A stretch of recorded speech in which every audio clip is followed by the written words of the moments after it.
Good Monday evening, guys. You have stumbled into the Human Performance Project with your host, myself, Adam Benjamin Coleman. Said another way, you are in the HPP with ABC, me. So again, happy Monday. I hope everything is going well. Whatever it is that your Monday held for you, hopefully it went well. Drama-free, productively, all that good stuff. So I want to talk a little bit about diet tonight, or different foods and nutritional strategies, because diet's kind of an ugly word. And it'll be kind of related to my personal experience, which right now is being 19 weeks away from a bodybuilding show. So diet. There's a million different strategies or ideas, practices you could follow. Some of them work, some of them are complete bullshit. This is not for me to advocate anything for you to do or not do. Don't listen to what I say. I am not a doctor. I am not a medical professional. Again, this is not to influence you to try to do what I do or take what I take or don't take. It's simply just to educate you, hopefully get your mind going a little bit and thinking about things that maybe you have questions on. Maybe not, I don't know. But it seems like diet is an area where a lot of people are confused, which is unfortunate because it's where you're gonna see about 75% or more, of your success or lack thereof when it comes to building a physique. It's gonna come from what you eat and when you eat it. There's a lot of people right now who will say things like, it doesn't matter where the calories come from as long as, it fits into your caloric needs for the day. Bullshit. If I ate 4,000 calories of donuts and 4,000 calories of well-balanced home-cooked food containing the 3 macronutrients, protein, fat, carbs, my body's gonna look completely different if I have the whole foods covering my macronutrient bases as opposed to just filling the caloric need with empty calories and high sugared, high saturated fat, high preservative foods. When you eat, people say, nutrient timing is bullshit. It doesn't matter if you eat, a protein shake within an hour window of your workout. It's not gonna influence your muscle gains. Again, that's crap. That's crap. You can find a study in a population of subjects that will make the data say pretty much whatever you want it to. If your mind is really set in a certain way, I don't think that it is exactly 60 minutes after a workout where you have to consume specifically a whey isolate protein shake, or else all of your work is for naught and you're not going to see any improvement or any gain whatsoever. I don't think that's the case at all. I think that it kind of depends in large part on where you are in your lifting life and what you're trying to achieve. So what I mean by that is, are you someone who has just started resistance training? Are you someone who has been lifting for 1 or 2 years? Are you someone that's been lifting since they're like 12 years old and are really at kind of like the upper end of what your body is going to allow genetically in terms of your size or muscular development? So the reason that's important, for those of you who've trained for a while, I'm sure you remember when you first started working out and you pretty much just touched a weight and you could see differences for the first couple months that you worked out, and probably the first year that you worked out. And then things slow down a little bit, and if you've been training for some years, you're blessed if you can put on more than a pound of muscle over the course of a year. It gets much more difficult and the progressions come differently. They don't come in just really sheer size. At a certain point, it comes down to what we call muscle maturity. So the muscle just takes on a different look. It's more developed, more defined, more clearly seen on the physique, provided the body fat's low enough, of course. And it just looks more permanent. It looks like it's the result of years of just training, because it is. If you put a 22-year-old next to a 42-year-old and they're both competitive bodybuilders, they might be exactly the same size and weight, but the look of their physique oftentimes will be very, very, very different. Not to say that the young guys are going to look bad. It's just more of a ballooned, just kind of a larger, just newer muscle. It just looks like someone just kind of went and just sort of blew up pecs and biceps and all this stuff. And then, as you get older and you continue to work out, hopefully injury free, you just develop this hard, dense, grainy, well-defined looking muscle. The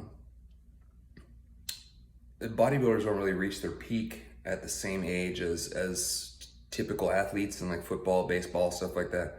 Bodybuilders oftentimes have some success late 30s and sometimes even into their 40s and later 40s. And I base that off guys like Dexter Jackson.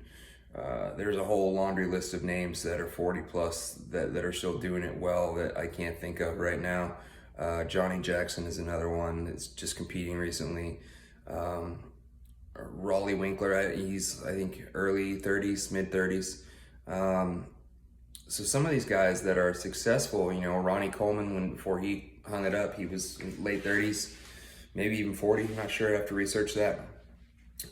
Feel free to comment on any of this stuff, guys, if you have some information pertaining to what we're talking about tonight.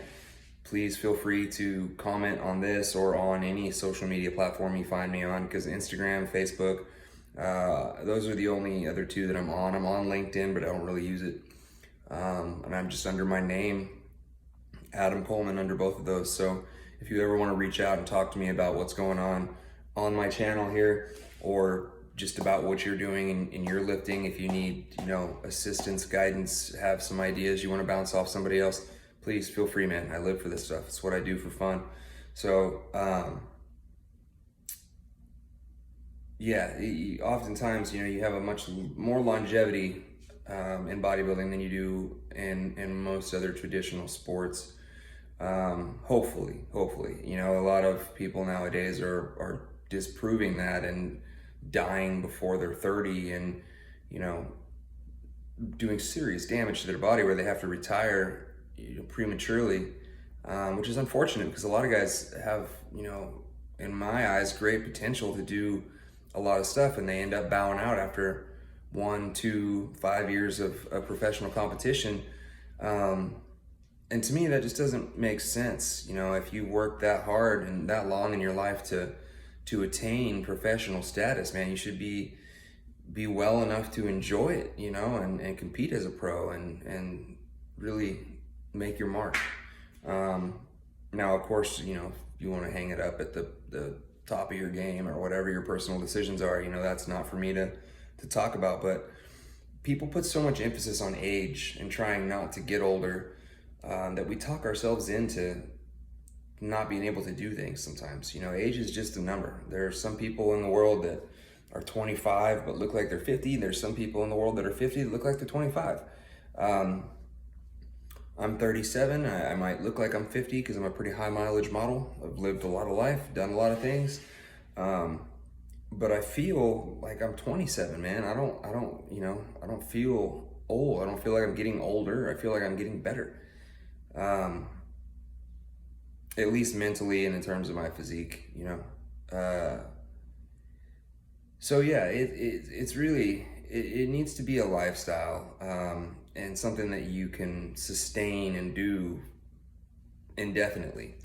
And the same thing is true with diet. Okay, so the diet shouldn't feel like work unless you're preparing for a show or some kind of a contest and you really have to be strict and adhere to certain parameters to make your weight or whatever it is.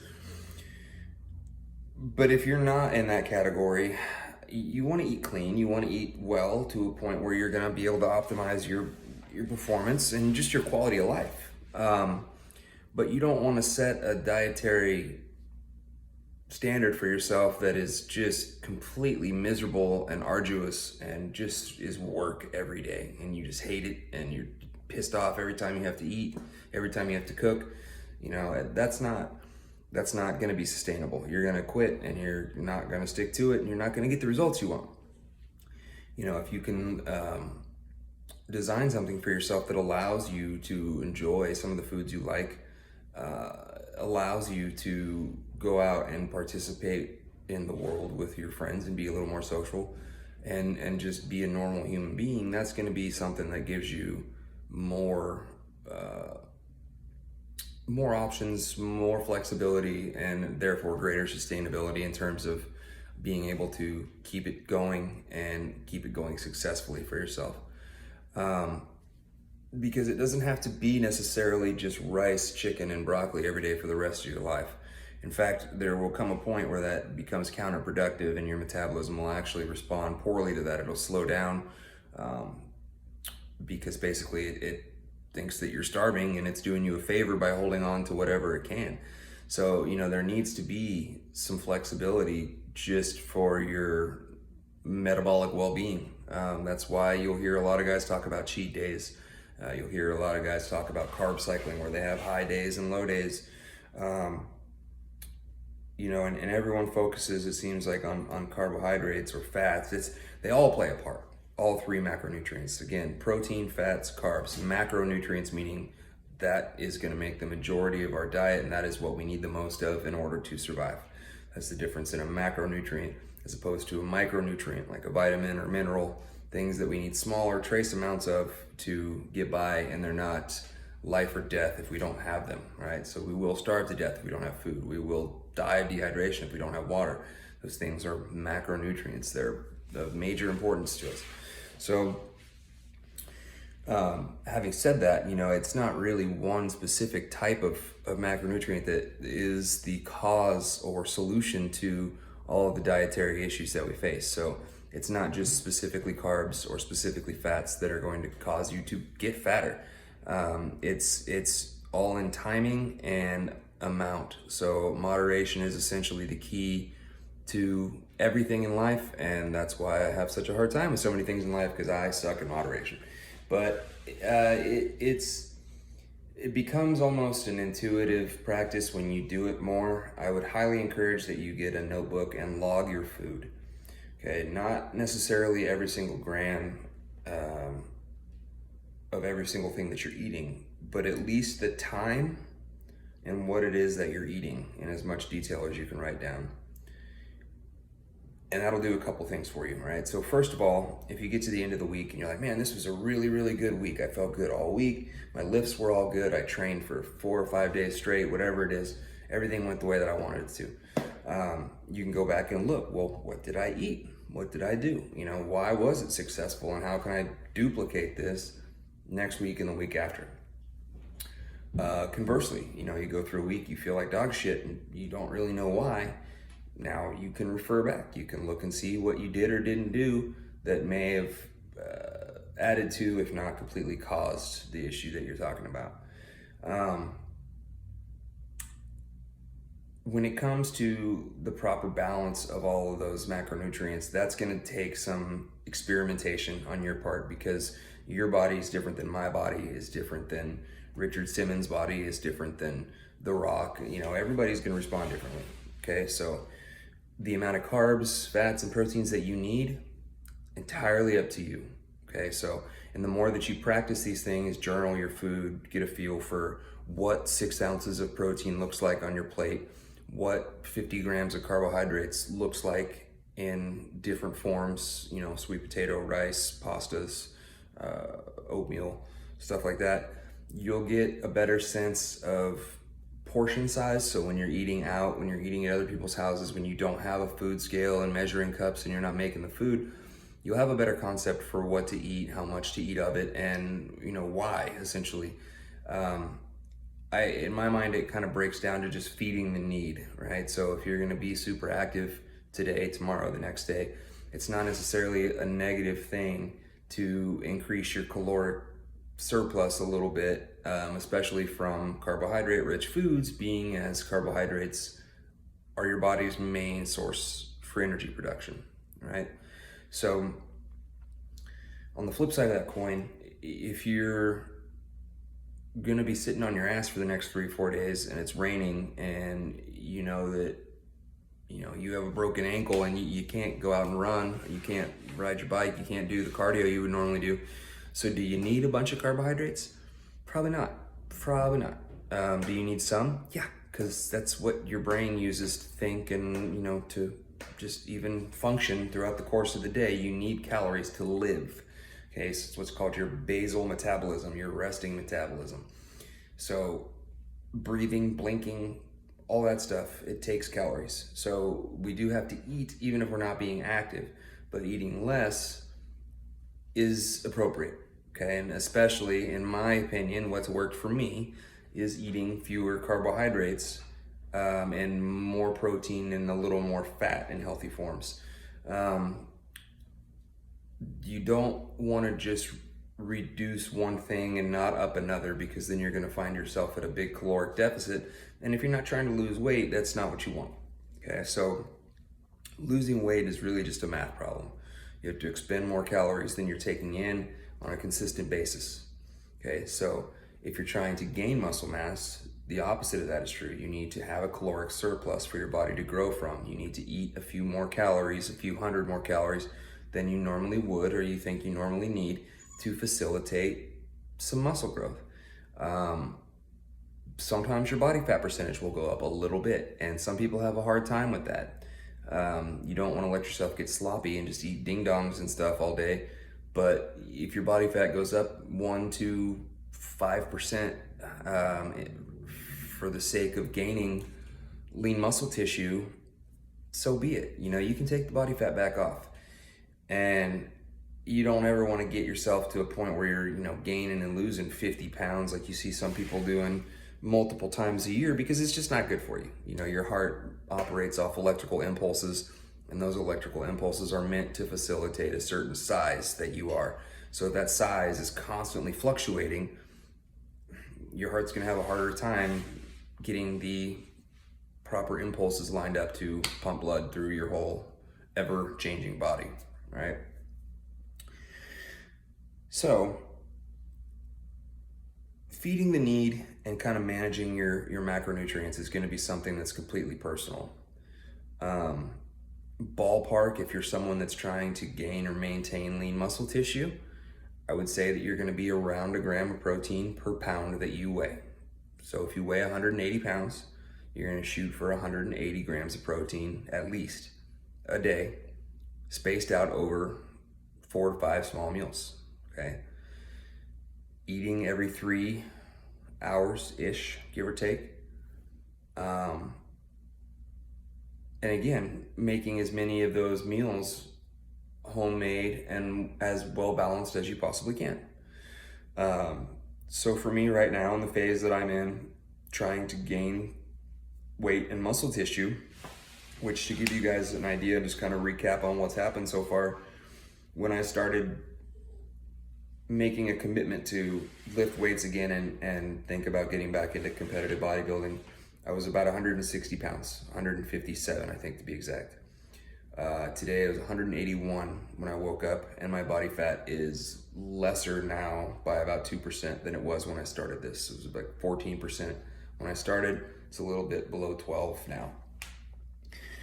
I'm not doing very much cardio at all, and I'm eating 400 plus grams of carbohydrates a day and about 3,500 to 3,750, somewhere in there, calories a day.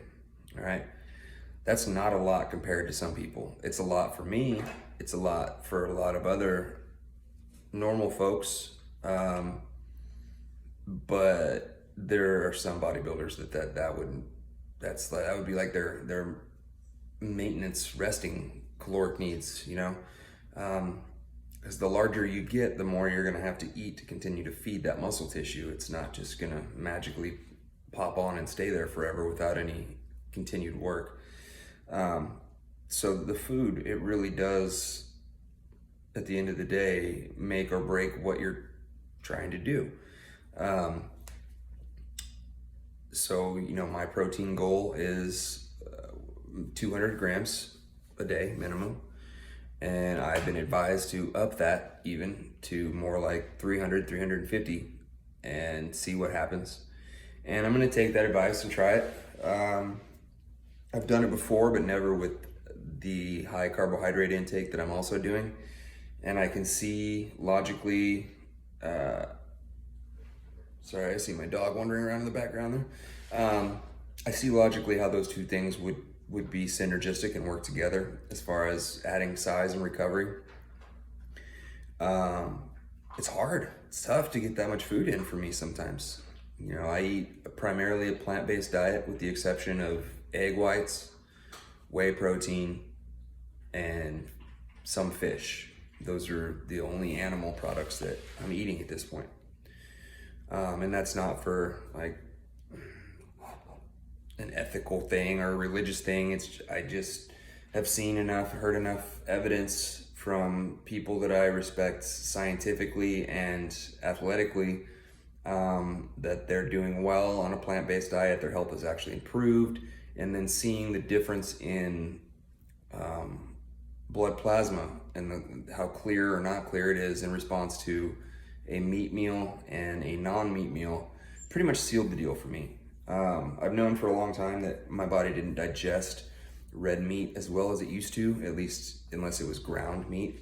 Ground meat's fine, but like big steaks, especially if I'm dieting, they don't go down the way they used to.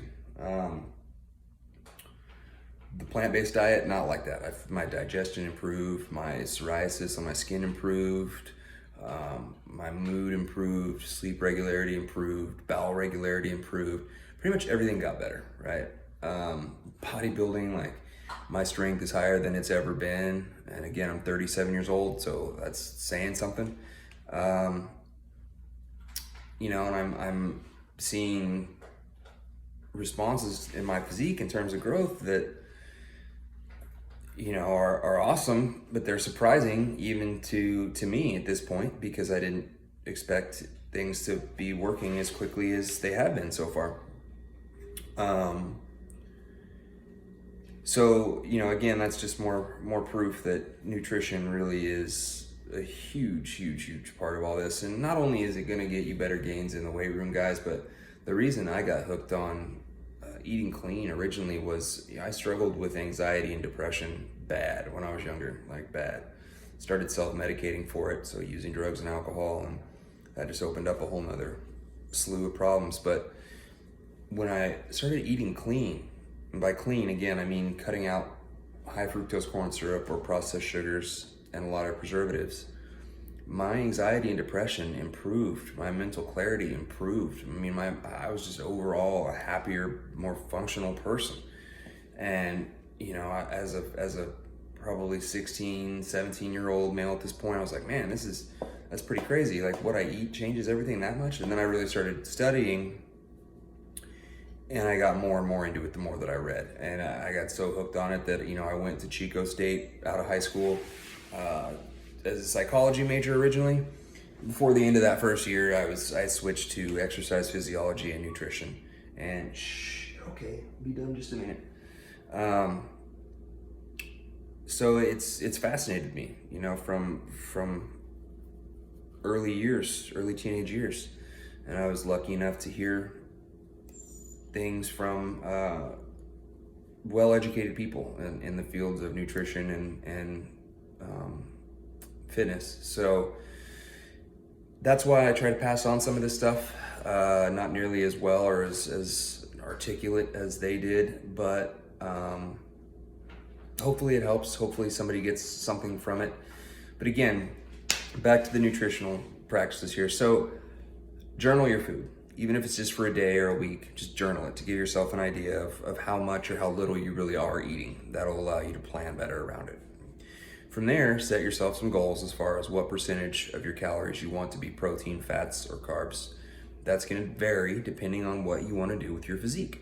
If you're trying to gain muscle mass and weight, you're going to have a higher percentage from carbohydrates and proteins. So probably something like 60% carbohydrate, 25% protein, and the remainder fat, something like that. Maybe 50, 30, 20, 50 carbs, 30 protein, 20 fat, something like that. like I said, it'll change. You'll have to play with it and kind of see what works best for you. But do yourself the favor of journaling and just really